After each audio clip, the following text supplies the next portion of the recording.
السلام علیکم ورحمۃ اللہ وبرکاتہ۔ وعلیکم السلام ورحمۃ اللہ وبرکاتہ۔ الحمدللہ رب العالمین الرحمن الرحیم مالک یوم الدین واشہد ان لا الہ الا اللہ وحدہ لا شریک لہ واشہد ان سیدنا نبینا مولانا محمد صلی اللہ علیہ وسلم قال اللہ تعالی فی القرآن الکریم فاعوذ باللہ من الشیطان الرجیم قل ان کنتم تحبون اللہ فاتبعونی یحببکم اللہ ويغفر لكم ذنوبكم والله غفور رحيم قال الله تعالى في المكان الآخر لقد كان لكم في رسول الله أسوة حسنة لمن كان يرجو الله واليوم الآخر قال النبي صلى الله عليه وسلم الكيس من دان نفسه وعمل لما بعد الموت والعاجز من اتبع نفسه وهواها وتمنى على الله أو كما قال عليه الصلاة والسلام۔ اللہ کا لاکھ لاکھ شکر اور احسان ہے کہ اللہ تبارک و تعالیٰ نے ہمیں ایک ایسی مجلس میں بیٹھنے کی توفیق عطا فرمائی جہاں پر اللہ اور اللہ کے رسول کا ذکر ہو رہا ہو۔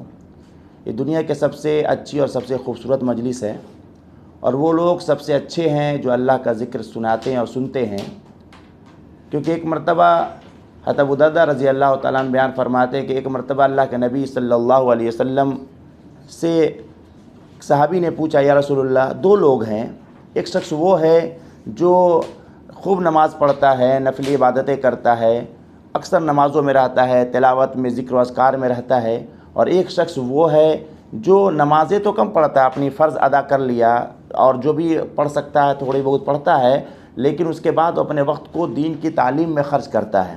پوچھے یا رسول اللہ، دونوں میں اچھے کون ہیں، افضل کون ہے؟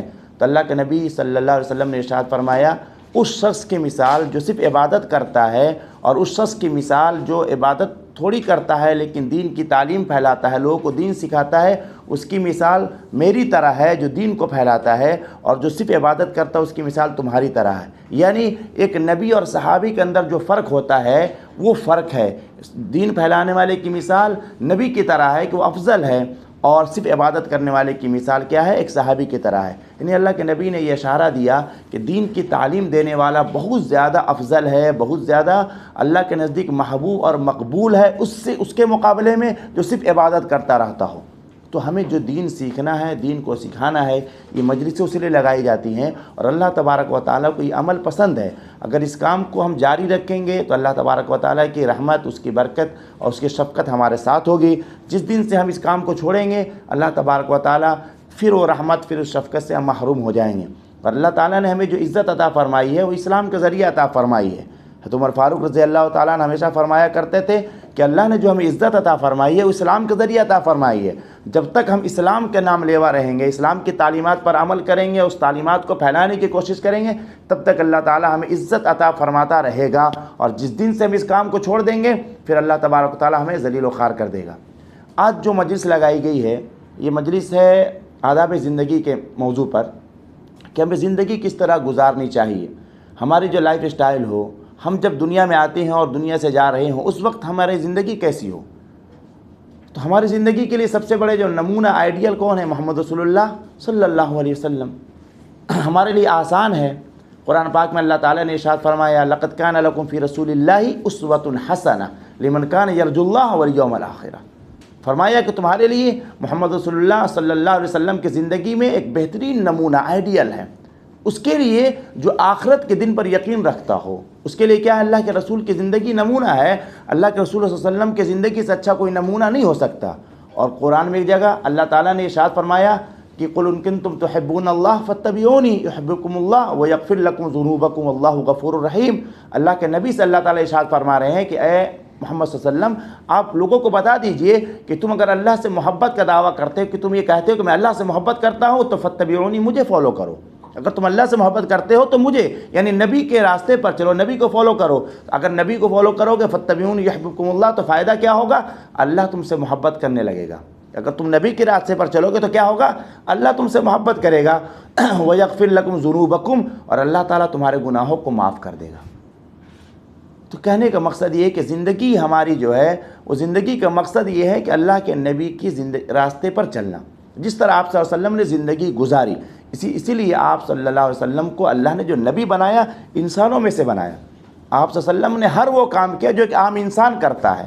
آپ صلی اللہ علیہ وسلم دنیا میں تشریف لائے، اس کے بعد آپ دھیرے دھیرے بڑے ہوئے، آپ پھر بڑے ہوئے، آپ کی شادی ہوئی، آپ کمانے کے لیے بزنس کیا، آپ نے دین کی تعلیم آپ نے دی، دین کی تعلیم آپ نے اللہ تبارک و تعالیٰ نے فرشتوں کے ذریعے آپ کو سکھایا۔ تو ہر وہ کام آپ صلی اللہ علیہ وسلم نے کیا جو ایک انسان کرتا ہے، یہ اس لیے کرایا گیا تاکہ ان کے جو امتی ہوں، ان کے جو متبعین ہوں، ان کے جو فالوورس ہوں، ان کے سامنے ایک نمونہ ہو۔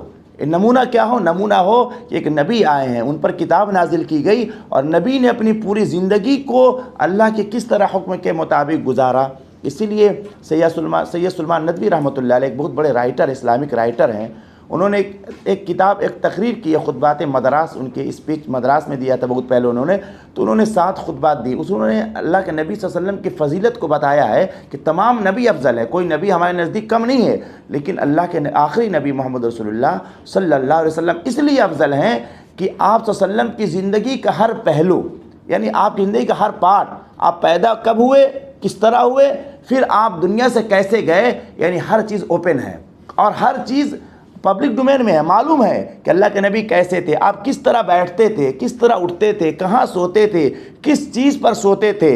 اتنی ڈیٹیل کسی نبی کے بارے میں نہیں آئی ہے جتنی ڈیٹیل محمد رسول اللہ صلی اللہ علیہ وسلم کے بارے میں۔ کیوں آئی ڈیٹیل، اتنی ڈیٹیل کیوں آئی ہے؟ اس لیے کہ آپ آخری تک نبی رہنے والے ہیں، قیامت تک اب کوئی نبی آنے والا نہیں ہے، آپ آخر تک آپ ہی نبی رہنے والے ہیں، اسی لیے آپ کی زندگی کے ہر پہلو کو اللہ نے دنیا میں زندہ رکھا ہے اور محفوظ ہے، وہ پبلک ڈومین میں ہے۔ کبھی بھی آپ جا کر کے کتاب حدیث کی کتابوں میں آپ یہاں تک پڑھ سکتے ہیں کہ اللہ کے نبی کا بال کیسا تھا، اب بال کس طرح رکھتے تھے، آپ زلفیں رکھ، جی ہاں، آپ چادر کس طرح رکھتے تھے، آپ سوتے کس طرح تھے، یہ چیزیں، اتنی چیزیں ڈیٹیل کسی نبی کے بارے میں نہیں آئی ہے۔ یہ اس لیے آئی ہیں کہ اگر یہ نبی سب سے بڑے نبی ہیں، ان کا مقام و مرتبہ بھی بڑا ہے، اور پھر یہ آخری تک نبی رہنے والے ہیں، یہ خاتم النبیین ہیں، ان کے بعد کوئی نبی نہیں آنے والا۔ آج ہم لوگ جو بات کریں گے اسی سلسلے میں بات کریں گے کہ نبی صلی اللہ علیہ وسلم نے زندگی کس طرح گزاری۔ بہت سارے پہلو زندگی کے ہر پر روشنی ڈالی جا سکتی، لیکن کوشش کروں گا کہ تھوڑی تھوڑی باتیں ہر موضوع سے آپ کے سامنے رکھوں، اور جتنا ہو سکے انشاءاللہ تعالیٰ نے جتنی توفیق عطا فرمائی بات رکھنے کی کوشش کروں گا۔ سب سے پہلی چیز یہ ہے کہ اللہ کے نبی صلی اللہ علیہ وسلم نے اللہ کی بندگی ہمیں سکھائی۔ نبی جو بھی آیا، نبی کا سب سے پہلا کام یہ ہوتا تھا کہ لوگوں کو اللہ سے جوڑا جائے، لوگوں کو اللہ کے بارے میں بتایا جائے کہ اللہ ایک ہے۔ تو نبی صلی اللہ علیہ وسلم نے سب سے پہلا کام یہی کیا، اور یہ دیکھا جائے تو آپ 13 سالوں تک مکے میں یہی کام کرتے رہے، لوگوں کو اللہ کی پہچان کرائی، لوگوں کو اللہ کے بارے میں بتایا۔ اگر انسان کو اللہ کی پہچان ہو جائے، اللہ کا علم ہو جائے، تو پھر انسان کے لیے اللہ سے جڑنا آسان ہوتا ہے۔ پہلا کام یہ کیا۔ اس کے بعد آپ صلی اللہ علیہ وسلم نے زندگی کے مختلف پہلو کو بتلایا بھی اور کر بھی دکھلایا۔ آپ صلی اللہ علیہ وسلم نے جس طرح کا آپ ایک ٹاپک لے لیں صفائی کے موضوع پر، اللہ کے نبی صلی اللہ علیہ وسلم کیا ہوا کرتے تھے؟ صاف ستھرے رہا کرتے تھے۔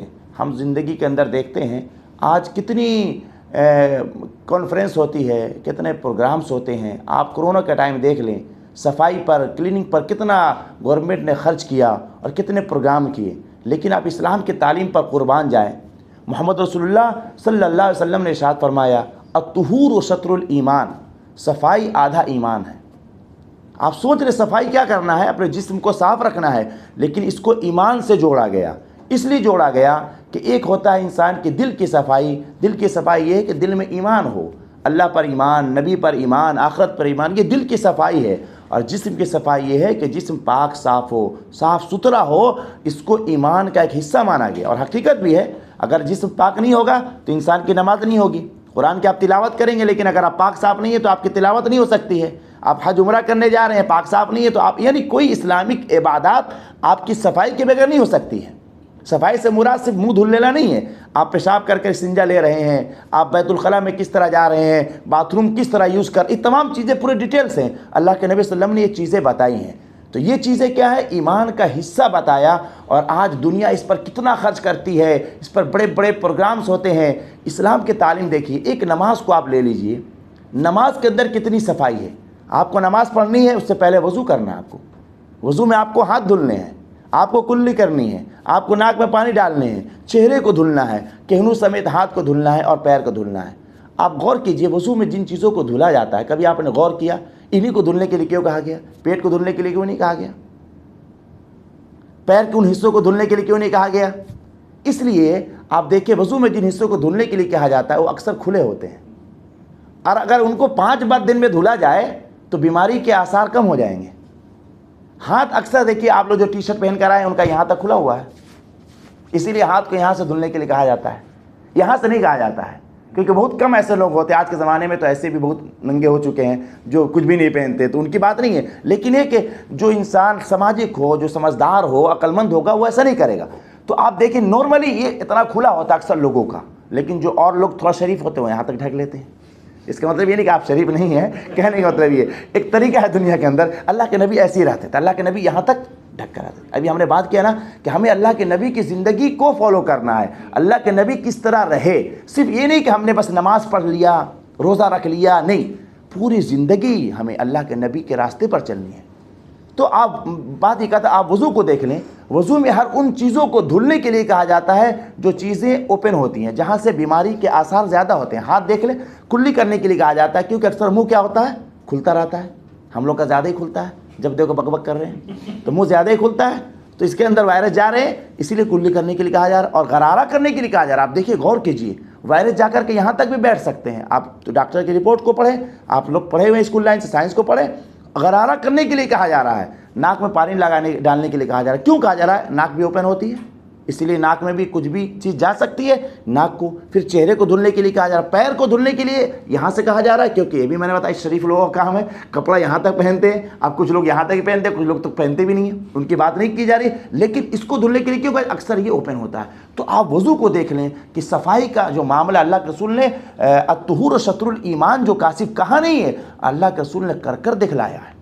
یہاں تک حضرت عائشہ رضی اللہ تعالی عنہ بیان فرماتی ہیں، اللہ کے نبی صلی اللہ علیہ وسلم جب بھی سو کر اٹھتے تھے پہلے دونوں ہاتھوں کو دھلتے تھے، اس کے بعد وہ کسی چیز کو ٹچ کرتے تھے۔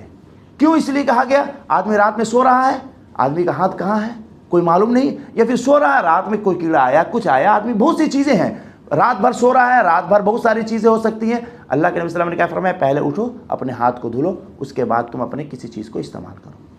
اسلام دیکھیے کتنی بڑی تعلیم ہے۔ آپ پیشاب کرتے ہیں، استنجا کرتے ہیں، آپ دیکھیے اس پر استنجا لینے کے لیے دوسرے مذاہب میں نہیں ہے، لیکن اللہ کے نبی صلی اللہ علیہ وسلم اس پر ڈیٹیل سے بتایا کہ اس سے بیماری سے انسان بچتا ہے، اور آج کی سائنس بھی اس کو ایکسیپٹ کرتی ہے۔ تو ایک صفائی کے اوپر اللہ کے نبی نے صرف شطر الایمان نہیں کہا، بلکہ اس کو زندگی میں کر کر دکھلایا، اور صحابہ کرام نے اس پر عمل کیا۔ ہماری زندگی کا مقصد یہ ہونا چاہیے۔ ایک صحابی عبید بن عبداللہ رضی اللہ عنہ کے بارے میں پڑھ رہا تھا، وہ فرماتے ہیں کہ میں ایک مرتبہ مدینے سے گزر رہا تھا، مدینے کے اندر، اور میری چادر تھی، چادر لٹک رہی تھی، تو میں نے سنا کہ پیچھے سے مجھے کوئی کہہ رہا ہے کہ اے چادر والے اپنی چادر کو اوپر کر لو تاکہ نجاست سے بچ جائے اور تکبر نہ آئے۔ تو صحابی کہتے ہیں کہ میں نے مڑ کر دیکھا تو پیچھے محمد رسول اللہ صلی اللہ علیہ وسلم تھے، تو میں نے کہا یا رسول اللہ میری چادر تو ایک پرانی چادر ہے، اس کے اندر کچھ ہے بھی نہیں، اس سے کوئی تکبر آ سکتا ہے کیا، گھمنڈ آ سکتا ہے انسان کو؟ اللہ کے نبی صلی اللہ علیہ وسلم نے فرمایا کیا تم کو یہ پسند نہیں کہ تم میری اتباع کرو؟ کیا تم کو یہ پسند نہیں کہ تم میری طرح رہو؟ اور صحابی فرماتے ہیں میں نے پیچھے مڑ کر دیکھا تو نبی پاک علیہ السلام کا جو ازار تھا، جو لنگی یا جو بھی بول لیں، وہ یہاں گھٹنے سے اوپر تھی۔ تو اصل مقصد کیا ہے؟ نبی پاک علیہ السلام کی زندگی کو فالو کرنا، ہر وقت، ہر سیکنڈ۔ کیوں؟ کیونکہ کل آخرت حشر کے میدان میں ہمیں ان کے سامنے پیش ہونا، اللہ کے سامنے اللہ کے نبی کی سفارش ہوگی ہمارے ساتھ، اللہ کے نبی ہمیں دیکھیں گے، اللہ ہمارے تمام چیزیں، ہمارے تمام اعمال کو کھول کر پیش کیا جائے گا۔ ایک چیز آپ کو میں نے بتایا صفائی کے بارے میں۔ دوسری چیز، اللہ کے نبی صلی اللہ علیہ وسلم اپنے دوستوں میں کس طرح رہا کرتے تھے۔ حدیث پاک میں آتا ہے اللہ کے نبی صلی اللہ علیہ وسلم جب اپنے ساتھیوں کے ساتھ، یعنی حضرت ابوبکر یا عمر اور بھی کوئی صحابی ان کے ساتھ بیٹھتے تھے تو پرتکلف ہوا کرتے تھے۔ پرتکلف کا مطلب یہ ہوتا ہے کہ بالکل فری ہوا کرتے تھے، یہ نہیں کہ بہت بیٹھے ہوئے ہیں، نبی بہت ایک دم ایسے بن کر بیٹھے ہیں کہ کسی کا جواب نہیں دے رہے ہیں، کسی نے سوال کر لیا تو کنارے سے دیکھ رہے ہیں، نہیں، اللہ کے نبی سے جو بھی سوال کرتا اللہ کے نبی پورا متوجہ ہوتے تھے ایک کی طرف۔ ایسے نہیں کہ اپنے آپ کو بہت بڑا بننا یا پھر بہت مریل بنے ہوئے ہیں اللہ کے نبی، بالکل لگ رہا بیمار ہے اب بس ڈاکٹر کو بلانا پڑے گا، ایمبولینس کو بلانا پڑے گا، ایسے نہیں تھے۔ اللہ کے نبی چاق چوبند ہوا کرتے تھے، بالکل حساس بشاس ہوا کرتے تھے، ہنستے بولتے رہتے تھے، مسکرایا کرتے تھے، جتنا کر سکتے تھے رہا کرتے تھے۔ مجلس میں ایسا نہیں ہوتا تھا کہ اللہ کے نبی مجلس میں بوجھ بن کر بیٹھے ہوں، جیسے ابھی شاید میں نے ہم کو انوائٹ کیا، ہم یہاں پہ آئے اب ہم بالکل مریل بن کے بیٹھے ہوں، لگے کہ اب ایسے ان کو محسوس ہو کہ ہم نے کہاں بلا لیا بیمار آدمی، یہ بھی ہو سکتا ہے، یا ہم بالکل اکڑ کر بیٹھے ہوں، ہم کسی کا جواب ہی نہیں دے رہے ہوں اور بات بھی ہم کر رہے ہیں، ہماری باتوں میں جو ہے بالکل گھمنڈ جھلک رہا ہو جیسے ہم سے بڑا کوئی ہے ہی نہیں یہاں پر، ہم ہی سب سے بڑے ہوں۔ یہ دونوں چیزیں اللہ کے نبی صلی اللہ علیہ وسلم کی زندگی میں نہیں ہوا کرتی تھی۔ اللہ کے نبی صلی اللہ علیہ وسلم بہت زیادہ اپنے آپ کو بیمار بھی نہیں بنایا کرتے تھے اور بہت زیادہ بھی نہیں۔ اللہ کے نبی بالکل متوسط ہوا کرتے تھے، کسی کا سوال ہوا جواب دیا، کوئی بات کر رہا ہے تو انٹرفیئر بھی نہیں کیا کرتے تھے، جب تک بات مکمل ہو جاتی اس کے بعد انٹرفیئر کیا کرتے تھے۔ اور یہی اللہ کے نبی نے تعلیم دی۔ اور پھر دوستوں کے ساتھ پرتکلف ہوا کرتے تھے، ایسا نہیں کچھ لوگ دوست ہوتے ہیں بھائی یہ بات نہیں کرو، یہ بات نہیں، اللہ کے نبی صلی اللہ علیہ وسلم جو اسلام کے شریعت کے حساب سے جہاں تک ہنسی مذاق تھوڑی بہت ہو سکتی تھی اللہ کے نبی بھی کیا کرتے تھے، بہت زیادہ بھی نہیں کیا، اسلام میں منع بھی کیا گیا، بہت زیادہ ہنسی مذاق بے حیائی والی مذاق بھی نہیں کرنا چاہیے، بے حیائی بھی نہیں ہونی چاہیے مجلس کے اندر۔ تو اللہ کے نبی صلی اللہ علیہ وسلم کیا کرتے تھے، اپنے دوستوں کے ساتھ پرتکلف رہا کرتے تھے، بے فکر رہا کرتے تھے، بہت زیادہ اپنے آپ کو سینٹر میں نہیں رکھا کرتے تھے، بلکہ دوستوں کی باتوں کا جواب دیا کرتے تھے، ان کے سوال کا جواب دیا کرتے تھے، ان سے ہنسی مذاق بھی کیا کرتے تھے، اپنی کوئی بات ہوتی ضرورت ہوتی تو ان کو بتا بھی دیتے، کبھی بھوک لگ جاتی اور کچھ بھی نہیں ہوتا تو اللہ کے نبی کہتے تھے کسی کے پاس کچھ ہے چلو کھا لیتے ہیں، کبھی اللہ کے نبی کے پاس ہوتا تو سب کو بلا لیا کرتے تھے۔ تو اللہ کے نبی صلی اللہ علیہ وسلم کی زندگی کیا تھی، اپنے دوستوں کے ساتھ اچھی تھی۔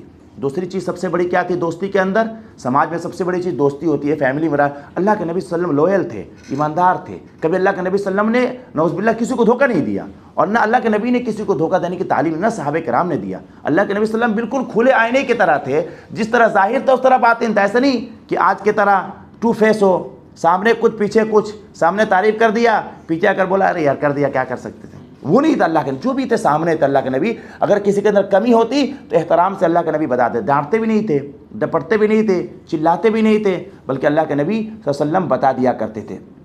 اللہ کے نبی صلی اللہ علیہ وسلم کی زندگی کے جو تھا سماج میں، فیملی میں، دوستوں میں رہنے کا طریقہ یہ تھا۔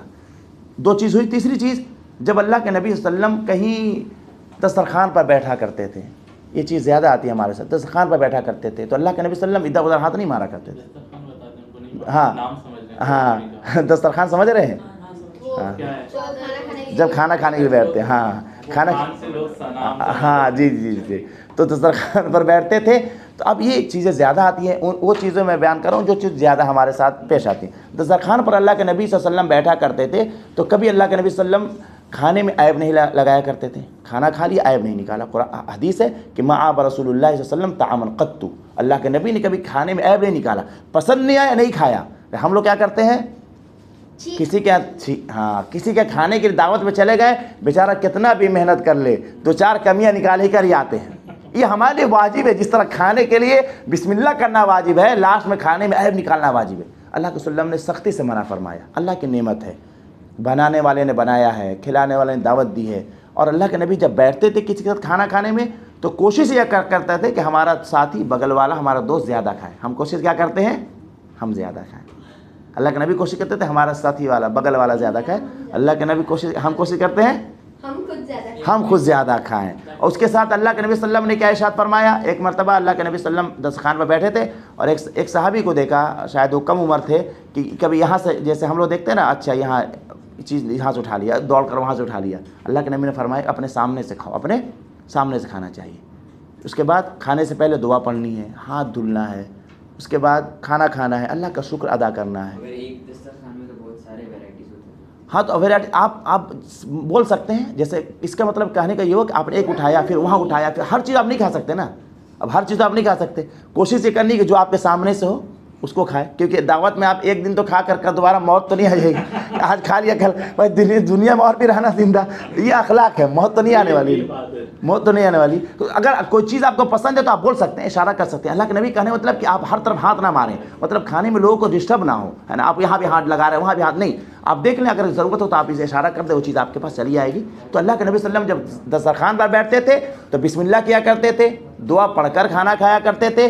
دعا پڑھ کر کھانا کس لیے کھایا کرتے تھے، اللہ کے نبی صلی اللہ علیہ وسلم نے فرمایا کہ کھانے میں دعا پڑھ کر کھانا کھایا کرو، اس لیے کہ شیطان کا حصہ نہیں ہوتا، جب انسان کھانا دعا نہیں پڑھ کر کھاتا تو شیطان بھی ساتھ میں کھاتا ہے، اور جب دعا پڑھ کر کھاتا ہے تو انسان خود کھاتا ہے۔ اس لیے اللہ کے نبی نے فرمایا کافر جو ہے 7 آنتوں میں کھاتا ہے، یعنی اس کے پاس 7 پیکج ہوتے ہیں، اور مومن جو ہے 1 آنت میں کھاتا ہے، اس کے پاس 1 پیکج ہوتا ہے۔ تو دعا پڑھ کر کھائیں، بسم اللہ پڑھ کر کھائیں. کھانے میں یہ کوشش کریں کہ ہمارا دوست ہم سے زیادہ کھائے تو بہتر ہے. اللہ تبارک و تعالیٰ اس سے خوش ہوتے ہیں. اللہ تبارک و تعالیٰ اس کو پسند کرتے ہیں کہ ایک مسلمان بھائی یا ایک انسان دوسرے انسان کو اپنے اوپر ترجیح دیتا ہو، اس کو اپنے اوپر.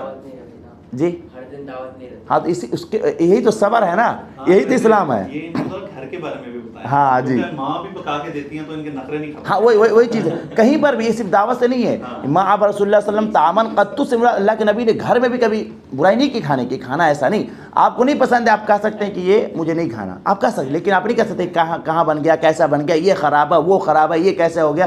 اور ہماری یہ روزانہ کی عادت ہوتی ہے، روزانہ کی عادت ہوتی ہے. نمک کم ہے اس پر ہنگامہ، کم ہے تو بھائی نمک ڈال لیجیے. آپ کیا ہو گیا، ڈال نہیں سکتے، ہو جائے گا. لیکن اس پر ہنگامہ کرنا، شور، یہ ہمارا ایک کلچر بن چکا ہے. تو ہمیں اس سے پرہیز کرنا چاہیے. اگر ہم کسی کے ساتھ کھانے پر بیٹھے ہیں تو کس طرح کھانا ہے میں نے بتایا. اللہ کے نبی صلی اللہ علیہ وسلم جب کہیں مہمان ہوا کرتے تھے تو کس طرح مہمان ہوا کرتے تھے، اور میزبان ہوا کرتے تھے تو کس طرح مہمانوں کو کھلایا کرتے تھے. پہلے یہ سن لیں، اللہ کے نبی صلی اللہ علیہ وسلم جب کسی مہمان کے یہاں جایا کرتے تھے کچھ ہدیہ، تحفہ، گفٹ لے کر جایا کرتے تھے. کسی کے یہاں جائیں، کسی دوست کے یہاں، کسی دوست نے دعوت بلا لیا، اب 4 لوگ یہ پلاننگ کرو چلو توڑ دیتے ہیں، کھا پی کر. نہیں، اگر ہو سکے آپ اس دوست کے لیے کچھ بھی، یا اس کے بھائی کے لیے، اس کے گھر میں کوئی چھوٹا ہے، اس کی والدہ ہے بڑی، کچھ بھی آپ اس کے لیے لے لیں. اس سے کیا ہے، ایک دوسرے سے محبت پیدا ہوتی ہے، تعلقات پیدا ہوتا ہے. تو اللہ کے نبی صلی اللہ علیہ وسلم کسی کی دعوت میں جایا کرتے تھے تو کچھ ہدیہ، تحفہ لے کر جایا کر اس کی تعلیم دیا کرتے تھے. اور جب نہیں جا دعا دے سکتے ہیں ایک بڑے، نہیں تو وہ غلط ہے. اگر وہ بولتے ہیں دعا کی ضرورت نہیں تو وہ سمجھ لیں نہیں، آئی فون ہی لے کے جائیں. آپ چاکلیٹ لے لیں، ہاں ایک قلم لے لیں 100 پیسے کی، لے سکتے ہیں نا، کچھ بھی دے سکتے ہیں. اور دینے والا لینے والا دونوں اس پر، جی دینے والا ہو یا لینے والا ہو، دونوں کو اس پر یہ ہونا چاہیے کہ خوش ہونا چاہیے. جس نے بھی دیا وہ اللہ کی طرف سے یہ اچھا. دیکھیے دوستی اور محبت ہے اسلام کے اندر اللہ کے لیے ہے. اللہ کے نبی نے فرمایا کسی سے دوستی کرو تو اللہ کے لیے، ٹھیک، نفرت کرو تو اللہ کے لیے، اپنے پرسنل کی وجہ سے نہیں. اس کو دوست پسند، ہم پسند کر رہے ہیں، اس کا بال بہت اچھا ہے، اس دوست کو پسند ہے، یہ بہت پیسے والا ہے، یہ نہیں. یہ دوست اس لیے ہم اس سے دوستی کریں اللہ کے لیے، تاکہ یہ دوست اچھا ہے، دین کے ہمارے رہنما. اور اللہ کے رسول صلی اللہ علیہ وسلم نے فرمایا دوست اپنے دوست کے دین پر ہوتا ہے. دوست اپنے دوست کے دین پر ہوتا ہے سے مراد کیا ہے کہ دوست جس طرح کا ہوتا ہے، دوست بھی اگر آپ اس کے ساتھ بیٹھیں گے، اس کے صحبت میں رہیں گے تو کیا ہوگا، عادت وہی پڑے گی جو دوست کی عادت ہوتی ہے. اس لیے اللہ کے نبی نے فرمایا اچھے دوست تلاش کرو، جو دوست جو اللہ کی پہچان رکھتے ہوں، جو سلیقے سے رہتے ہوں، جو اسلام پر چلنے والے ہوں. تو دوستی ایسی ہونی چاہیے. کھانے کی بات چل رہی تھی ہماری. ہم جب کسی کے دعوت میں جائیں تو پہلی چیز یہ ہے اس کے لیے کچھ ہدیہ لے کر جائیں، اس کے پر اس کو جاتے ہوئے سلام کریں. تیسری چیز کیا ہے کہ جب ہم کھانے پر بیٹھیں یا اس کے ساتھ بیٹھیں تو کوشش یہ کریں کہ ہماری وجہ سے میزبان کو، گیسٹ کو دقت نہ ہو، ہوسٹ کو دقت نہ ہو. ہم گیسٹ بن کے جا رہے ہیں، ہوسٹ کو دقت نہ ہو. معلوم چلا بہت سارے مہمان ہوتے ہیں، ان کے بڑے ڈیمانڈ ہوتے ہیں، سونے کے لیے ہم کو ایسا روم چاہیے، ٹھیک ہے، ہمارا باتھ روم یہ چاہیے، ٹھیک ہے، ہاں، اور یا ان کے کھانے بڑے ڈیمانڈ ہوتے ہیں، میں یہ نہیں کھاتا، میں وہ نہیں کھاتا، میں یہ نہیں کرتا، میں وہ نہیں کرتا. ہاں بہت ساری چیزیں ہیں. تو مہمان کو یہ ڈیمانڈ نہیں کرنا چاہیے. کوشش کرنا چاہیے مہمان جو ہو، گیسٹ جو ہو، وہ ہوسٹ کے لیے راحت کا سبب بنے، پریشانی کا سبب نہ بنے کہ دوبارہ کہے کہ بس بیٹا آج کھا لو، دوبارہ تم پھر نظر مت آنا، دوبارہ تم نظر مت آنا یہاں پر، آج تم جتنا کھانا کھا لو، جو بھی تم کو پریشان کرنا. تو ایسا نہ ہو. اللہ کے نبی جہاں جایا کرتے تھے، یہاں تک کہ اس زمانے میں کچھ کمیاں تھیں تو اللہ کے نبی اپنا بستر وغیرہ بھی، اپنا سامان بھی لے کر جایا کرتے تھے. آج تو آپ کو ضرورت نہیں، الحمدللہ سب کے پاس ہے، پھر بھی آپ اپنا کولگیٹ وغیرہ لے کے جائیں. یہ نہیں مان چلو برش لے کر صبح میں ٹھک ٹھک کر رہے ہیں، بھائی کولگیٹ دو، کولگیٹ، جو چیز کر سکتے ہیں. اپنا ٹاول لے لے، جو چھوٹی چیزیں ہیں اپنی لے لے. یا آپ نے شوز پہنا، آپ چپل لے لے. مان چاہے بیچارے کو چپل کے لیے بیچارہ چپل خرید کر لا رہا ہے، ٹھیک ہے نا. تو جتنی ہو سکے اگر آپ مہمان ہیں تو میزبان کے لیے سہولت پیدا کریں. کوشش یہ کریں کہ اس کو سہولت ہو. اور پھر جب اس کے یہاں سے آئیں تو اس کو دعا دے کر آئیں. کم سے کم کیا کریں، اس کے لیے دعا دیں کہ اللہ آپ کو اس نے بلایا. سب سے بڑی چیز اسلام میں دعا ہے، سلام ہے. پھر اب یہ مہمان کا ہو گیا. میزبان کیا کریں، اگر ہم کسی کے جا رہے ہیں یا کوئی میرے یہاں آ رہا تو میزبان کیا کرے، مہمان کا خیال کرے، زیادہ اچھے سے اس کی عزت کرے. میزبان یعنی میزبان ہوسٹ، میزبان ہوسٹ، مہمان گیسٹ. دعوت دینے والے میزبان ہو گئے اور دعوت جو جا رہا وہ مہمان ہو گیا، یعنی ہوسٹ اور گیسٹ ہے. تو اب بدتمیز اس کو برداشت کرے. اللہ کے رسول صلی اللہ علیہ وسلم کے زمانے میں اسی لیے کہا گیا نا، لقد کان لکم فی رسول اللہ اسوۃ حسنہ. سن لیجیے، لقد کان لکم فی رسول اللہ اسوۃ حسنہ اس لیے کہا گیا نا، اللہ کے رسول کی زندگی نمونہ ہے. اللہ کے رسول کے ہاں ایک آدمی مہمان ہو کر آیا، کھانا بھی کیا، لیٹنگ بھی کر دیا. ہاں اسٹول کر دیا. اللہ کے نبی صلی اللہ علیہ وسلم نے اس کو بھی صفائی کیا. ہاں یورین اب کر کر چلا گیا تو اللہ کے نبی نے، تو یہ مثالیں زندگی میں موجود ہیں. اگر کوئی ایسا کر دے تو آپ صبر، دیکھیے اسلام کے اندر ہر چیز جواب نہیں ہے، صبر بھی ہے. آپ صبر کریں گے نا، پیشن ہے. ہاں صبر کا پھل میٹھا ہوگا، کبھی کھٹا بھی ہو جاتا ہے.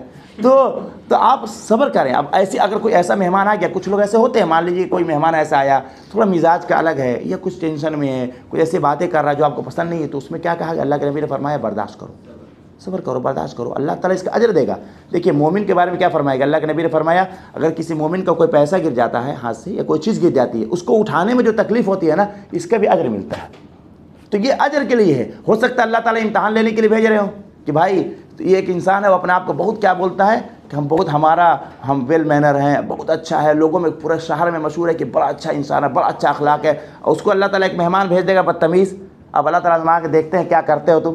اب مہمان کیا کرتا ہے، اب ایک تھوڑا سا اس نے کچھ بدتمیزی کر دی، بدتمیزی تھوڑی کہہ دی، مطلب بدتمیزی کا مطلب کیا ہوا کہ کھانا کھایا اور کچھ پلیٹ میں چھوڑ دیا یا گرا دی. اب وہ مہمان کیا کرتا، سب جگہ پرچار کرتا چلتا ہے، وہ فلاں میرے آیا تو اس نے ایسا کر دیا.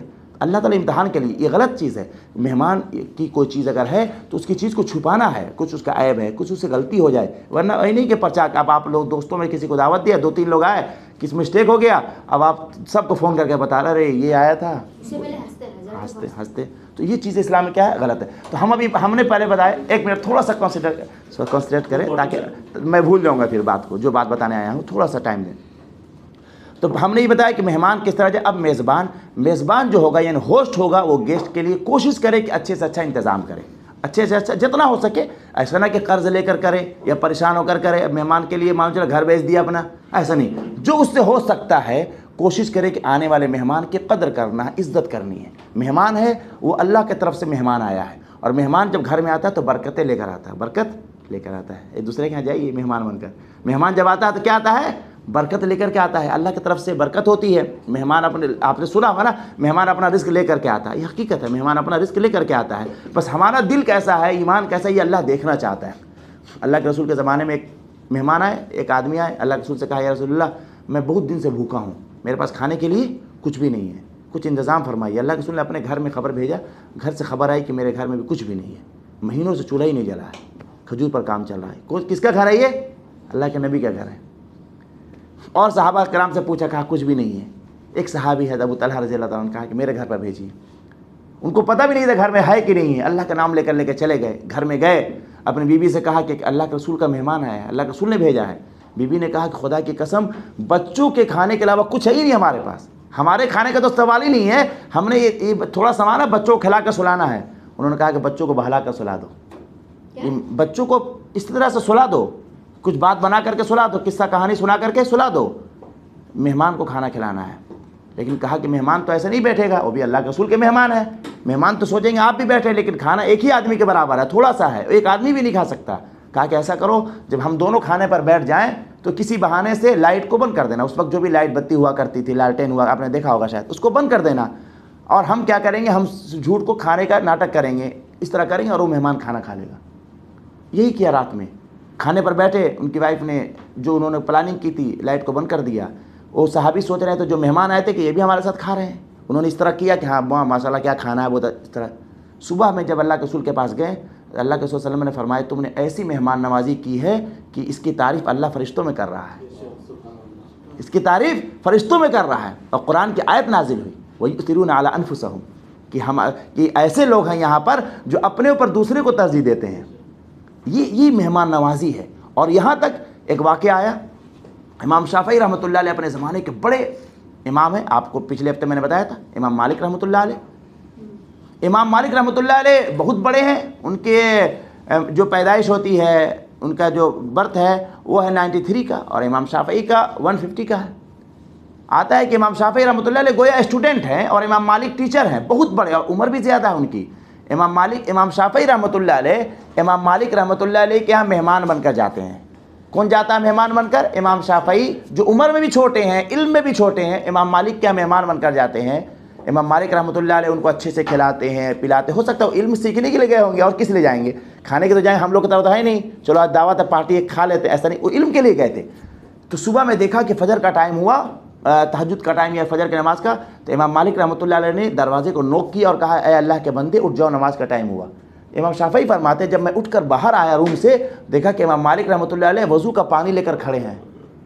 کون کھڑا ہے؟ امام مالک، جو ان کے استاد ہیں۔ تو امام شافعی فرماتے ہیں میں شرما گیا، مجھے بہت شرم آئی کہ کاش میں کہاں آ گیا، میں نے کون سی غلطی کر دی، مجھے پہلے جگنا چاہیے تھا۔ امام مالک چونکہ وہ بھی امام تھے، اتنے بڑے عالم تھے، ان کے چہرے کے ایکسپریشن سے سمجھ گئے۔ امام مالک نے فرمایا نہیں بیٹا تم مہمان ہو، میں مہمان کی قدر کر رہا ہوں۔ تو اللہ تعالیٰ پسند فرماتا ہے اگر کوئی آپ کے آ جائے تو ناک بھاؤ نہ بنائیں، ٹینشن میں نہ ہو جائے رہے یار یہ کہاں سے آ گیا، اس کہاں سے آ گیا، اب ہمارا پڑھائی کا ٹائم ہے۔ نہیں، اگر کوئی آ گیا ہے تو آپ تھوڑی دیر اس سے بیٹھیں، بولیں، بات چیت کریں، اچھے سے رہیں۔ آج کل بہت زیادہ یہ بھی ہوتا ہے کوئی مہمان آ گیا گھر پر، اب گھر پر اگر کوئی کام کرنے والا ہے تو لوگ اس کو اپنے نوکروں کا حوالے کر کے چلے جاتے ہیں، بھائی تم دیکھ لینا، کھلا پلا دینا، ان کو سلا دینا۔ بیچارہ مہمان آیا ملنے کے لیے، کوئی کھانے کے تھوڑی آتا ہے، اکثر کوشش ملنے کی، محبت میں آتا ہے، ملنے کے لیے آیا، اب وہ اپنے نوکر کے حوالے کر کر اس کو ہینڈ اوور کر کر چلے گئے، اور معلوم چلا کہ مہمان بیچارہ آج بھی صبح بھی شام بھی رہا، ایک دن رہ کر چلا گیا، اور جس سے ملنے آیا تھا مل نہیں پایا۔ تو یہ اسلامی تعلیمات نہیں۔ اگر آپ مہمان بنے تو میزبان کے لیے کوشش کریں کہ اس کے لیے راحت کریں۔ اگر آپ ہوسٹ ہیں تو گیسٹ کے لیے کوشش کریں کہ گیسٹ کو آپ کو تکلیف نہ ہو۔ اگر آپ گیسٹ ہیں تو آپ یہ کوشش کریں کہ ہوسٹ جو ہمارے یہاں ہے، جو مہمان آ رہا ہے، ہم اس کی زیادہ سے زیادہ عزت کریں اور اس کا احترام کریں، اور ہمارے پاس جو بھی اچھا ہو اس کو کھلانے کی کوشش کریں۔ حاتم طائی کا آپ نے واقعہ سنا ہوگا نا، حاتم طائی کا نام سنا ہوگا نا اپنے زمانے کے۔ حاتم طائی جو سخاوت میں یعنی خرچ کرنے میں مثال دی جاتی ہے، بھائی تم حاتم طائی ہو کیا، اپنے زمانے کے بہت زیادہ خرچ کرنے، اور واقعتاً ان کے واقعتاً ہے حاتم طائی۔ اب واقعہ ان کا دیکھیے گا کبھی جا کر کے، حقیقت واقعہ ہے، کیونکہ یہ کوئی بنائی ہوئی اسٹوری نہیں ہے، اور وہ حقیقت میں وہ تھے۔ وہ جب بھی کھانا کھاتے تھے، جب تک کوئی نہیں ملتا تب تک کھانا نہیں کھاتے تھے، اور کوئی نہیں ملتا تو کھانے کو کسی جانور کو کھلا دیتے تھے۔ ان کا یہ تھا۔ جب ان کے گھر والے ان سے پریشان ہو گئے تو اب گھر والوں نے کہا کہ اپنے گھر میں بھائی سب حصہ لے لو، بھائیوں کو جو بھی حصہ لے لیا جائے۔ تو انہوں نے ان کے حصے میں آئی قریب 300 اونٹ آئے، اور ان سے کہا کہ اب تم جاؤ بھائی، تم جس کو کھلانا کھلاؤ، تم زیادہ مہمان نوازی کرتے ہو، ہم لوگ سے نہیں چل پائے گا، تم تو گھر بیچ ڈالو گے، جتنا تم کھلاتے پلاتے ہو جاؤ۔ وہ لے کر کے نکلے اور ایک جنگل میں اپنے اونٹ کو چرا رہے تھے وہیں پر۔ تو 3 مہمان آئے، تینوں مہمان رات میں 3 مہمان ملے ان کو، 3 مہمان کے لیے انہوں نے 3 اونٹ ذبح کر دیا۔ کتنا اونٹ ذبح کر دیا؟ 3 اونٹ ذبح کر دیا۔ صبح میں معلوم چلا کہ جو تینوں مہمان ہیں اپنے زمانے کے بڑے شاعر ہیں، بڑے پڑھے لکھے ہیں، انہوں نے تینوں کو 99 اونٹ گفٹ کر دیا۔ دوسرے دن پھر سے خالی ہو گئے۔ اتنے بڑے سخاوت کرنے والے تھے حاتم طائی۔ 99 جو تھا ان کے پاس، جو بچا تھا اس کو کیا کیا؟ دے دیا اپنے مہمانوں کو۔ وہ بیان کرتے ہیں، حاتم طائی بیان کرتے ہیں کہ میں ایک بار کسی سفر پر تھا اور بہت بارش ہونے لگی، تو میں دیکھا ایک گھر جھوپڑی بنی ہوئی، میں ایک گھر میں چلا گیا، میں وہاں رہنے تاکہ میں تھوڑی دیر رک جاؤں، لیکن بارش زیادہ ہوئی، رات میں رکنا پڑ گیا۔ تو میرے مہمان نے، میں جس کے یہاں رکا تھا وہ غریب آدمی تھا، اس نے میرے لیے بکرا ذبح کیا اور بکرے کا گوشت لایا۔ اس نے بکرے کا مغز مجھے دیا، اس کو بہت ٹیسٹی تھا۔ تو میں نے صرف تعریف کر دی کہ کیا زبردست بنایا ہے تم نے، بہت اچھا بنایا ہے، اور بھی گوشت کھایا، اس کی تعریف کر دی۔ کہا کہ 15-20 منٹ کے بعد پھر ایک مغز آیا، کہا کہ میں نے تعریف کر دی، کہا کہ میں نے ایسے کرتے کرتے 7 بار میں نے کھایا، پھر میں نے کہا الحمدللہ میں نے کھا لیا، میں سو گیا۔ صبح اٹھ کر کہا کہ جب میں دیکھا کہ اس کے آنگن میں 7 بکرے ذبح ہیں، اس نے مہمان کے احترام میں کہ مہمان کو مغز پسند ہے 7 بکرے کو ذبح کر دیا، اور غریب آدمی ہے، اس کے بعد تھوڑی سی چیزیں ہیں۔ حاتم طائی فرماتے ہیں کہ اس کے بدلے میں حاتم طائی نے اسے 1000 بکرا دیا۔ اس نے اللہ کے لیے کیا تھا نا، کسی انسان کے نہیں کیا تھا، اس کو معلوم ہی نہیں کہ آدمی کون ہے، کہاں ہے، بس مہمان ہے، مہمان کی قدر یہ ہے۔ تو دونوں کو خیال رکھنا ہے، مہمان کو بھی مہمان کا اور میزبان کو بھی میزبان کا۔ 4 چیزیں ہم نے آپ کے سامنے رکھی۔ ایک چیز اور ہے کہ لین دین کا معاملہ، ہم لوگ کے ساتھ بہت زیادہ معاملہ آتا ہے، ہم دوست ہیں یا ہم کسی بزنس میں ہیں، پارٹنر ہیں، یا کہیں ہم کام کر رہے ہیں، تو اللہ کے نبی صلی اللہ علیہ وسلم نے ارشاد فرمایا اگر تمہارے ساتھ کوئی مزدور ہے تو اس کو پسینہ سوکھنے سے پہلے اس کی مزدوری دے دو۔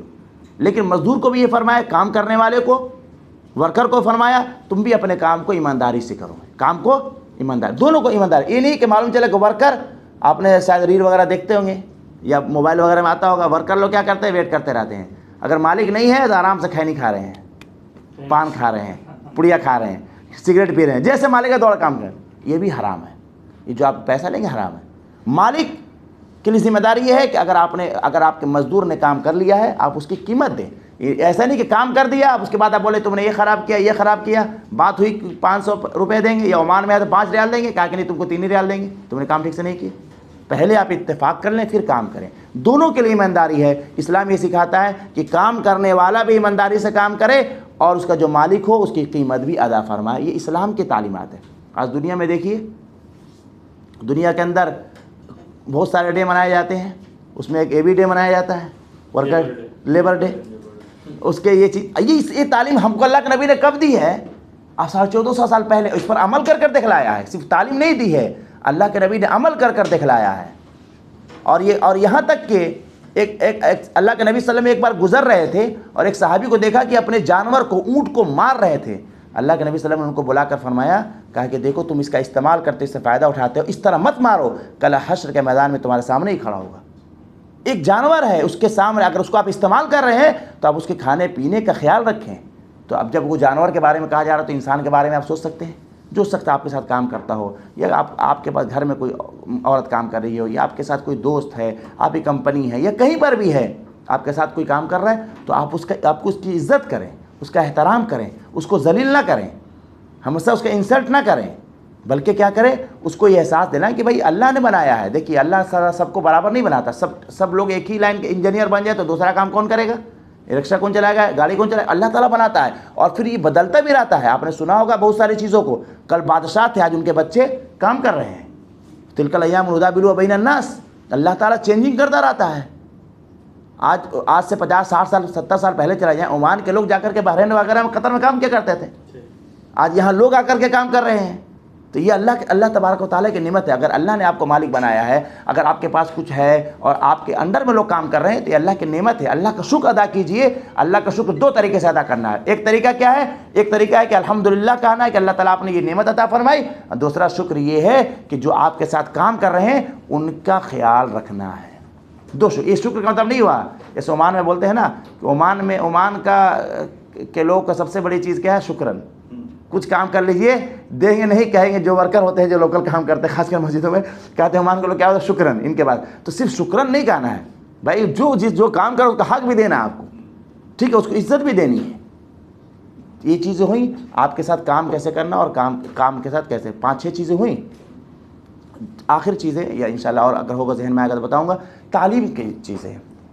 آپ ٹیچر ہوں یا اسٹوڈنٹ ہوں، دونوں، ٹیچر کے لیے اور اسٹوڈنٹ ایک امانت ہیں، ایک ذمہ داری ہے۔ اگر آپ لوگ یہاں پر بیٹھے ہیں، آپ کے پیرنٹس نے یہ بلیو کیا، ٹرسٹ کیا شاہد بھائی پر، ان پر کہ ہاں بھائی یہ ہمارا بچوں گائیڈ کرتے، ان کی ذمہ داری بنتی ہے کہ اچھے سے گائیڈ کریں، اچھے سے گائیڈ کریں، آپ لوگوں کا خیال رکھیں، گائیڈ کریں، آپ لوگوں کا خیال رکھیں اچھے سے، ٹھیک ہے نا۔ خیال، سب سے بڑی چیز خیال کیا رکھنا ہے کہ آپ کو جو تعلیم دی جائے وہ تعلیم پرفیکٹ ہو، تعلیم کیا ہو؟